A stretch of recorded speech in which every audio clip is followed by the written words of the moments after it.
Much awaiting film, most anticipated film ఇలాంటి పదాలకి Leo film యాప్ట్గా suit అయ్యిద్ది. ఈ ఫిలిం ఈ రోజు రిలీజ్ అయింది. సో ఈ ఫిలిం రివ్యూ ఏంటో ఇప్పుడు మనం డీటెయిల్గా చూద్దాం. ఫస్ట్లో ఈ మూవీలో స్టోరీ గురించి మాట్లాడుకుంటే, స్టోరీ చాలా సింపుల్, చిన్న ప్లాట్ అనమాట. ఒక థిన్ లైన్ స్టోరీ. సో ఆ థిన్ లైన్ స్టోరీకి లోకేష్ తనంత స్క్రీన్ ప్లే యాడ్ చేసి ఈ లియో ఫిల్మ్ని తీశారు. లియో ఫిల్మ్లో ఫస్ట్ ఆఫ్ ఆల్ నేను క్యారెక్టరైజేషన్ గురించి మాట్లాడుకుంటా. ఇందులో మెయిన్గా విజయ్ తలపతి లుక్స్ ఈ ఫిల్మ్లో కొంచెం యావరేజ్గా ఉన్నాయి. తన ప్రీవియస్ ఫిల్మ్స్లో ఇంకా బెటర్గా కనిపించారు. కాకపోతే క్యారెక్టరైజేషన్ పరంగా ఒక యాంగ్రీ మెన్గా చూపించారు. సో అది మాత్రం చాలా బాగా అనిపించింది. అండ్ మూవీలో ఉన్న ప్రతి సీన్ని కూడా వేరే సీన్తో ఇంటర్లింక్ చేయడానికి డైరెక్టర్ చాలా కష్టపడ్డారని చెప్పాలి. అంటే స్టార్టింగ్ ఫ్రమ్ హైనా సీన్ నుంచి అండ్ మధ్య మధ్యలో చూపించే చిన్న చిన్న ఎలిమెంట్స్ కూడా తర్వాత వచ్చిన సీన్స్లోకి కనెక్ట్ చేసిన విధానం నాకు బాగా అనిపించింది. అండ్ ఈ మూవీలో త్రిషా రోల్ అనేది పెద్ద ఇంపార్టెంట్ రోల్ ఏం కాదు, బట్ ఓకే, స్క్రీన్ ప్రజెన్స్ వరకు ఫస్ట్ ఒక సాంగ్ ఉంటుంది, ఆ సాంగ్ వరకు షీఈ్ ఓకే. అండ్ ఈ మూవీలో మనకి దట్ అర్జున్ అని చెప్పి కొన్ని స్టార్స్ యాడ్ చేశారు. సో వాళ్ళ రోల్స్ వరకు బాగానే అనిపించినాయి. ఈ ఫిలింలో మనకి స్పెషల్ అపీరెన్స్గా మదోనా సెబాస్టియన్ కనిపిస్తారు.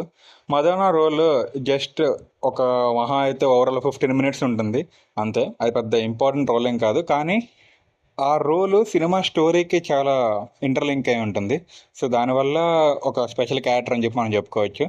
అండ్ ఈ ఫిల్మ్లో అనిరుద్ మ్యూజిక్ కొంచెం లో అయిందని చెప్పాలి, compare to previous films like Jailer కానీ, లేకపోతే Lokesh previous films like master, ఆ ఫిల్మ్స్తో కంపేర్ చేసుకుంటే కొంచెం ఈ ఫిల్మ్లో అనిరుద్ మ్యూజిక్ కొద్దిగా లో అయింది. అండ్ ఈ ఫిల్మ్లో సాంగ్స్ పెద్దగా ఏం బాగాలేదు.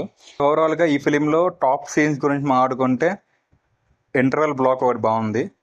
అండ్ ప్రీ ఇంటర్వెల్ ఒక బైక్ ఎపిసోడ్ వస్తుంది, అది చాలా బాగుంది. సో ఈ 2 ఎలిమెంట్స్ వచ్చేసి ఈ ఫిలింలో బెస్ట్ బ్లాక్స్ అని చెప్తాను.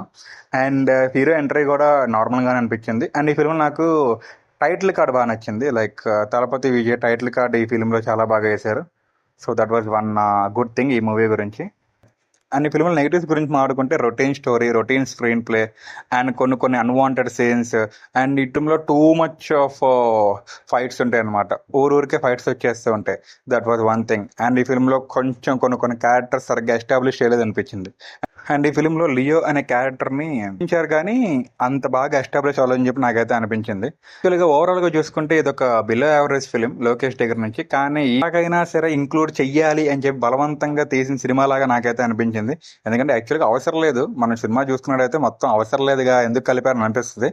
బట్ ఓకే బలవంతంగా ఇంక్లూడ్ చేస్తే మనం ఏం చేయలేం కదా. సో ఇది కూడా ఎల్సీఏలో పార్టే. సో అదొక గుడ్ థింగ్ అని చెప్పాలి. యాక్చువల్లీ గుడ్ థింగ్ అయితే ఏం కాదు, ఎందుకంటే సినిమా కంటెంట్ లేకుండా ఆ ఎల్సీయూ అనే ముసుగులో లోకేష్ ఒక బిలో యావరేజ్ ఫిల్మ్ తీయడం అనేది నాకైతే నచ్చలేదు. ఈ ఫిలిం అయితే నేను ఇచ్చే రేటింగ్ ఒక 2.5 అయితే ఇస్తాను, not more than that. Thalapathy fan, Lokesh fan అని అనుకుంటే మీరు ఈ ఫిల్మ్ని ట్రై చేయొచ్చు. So thank you.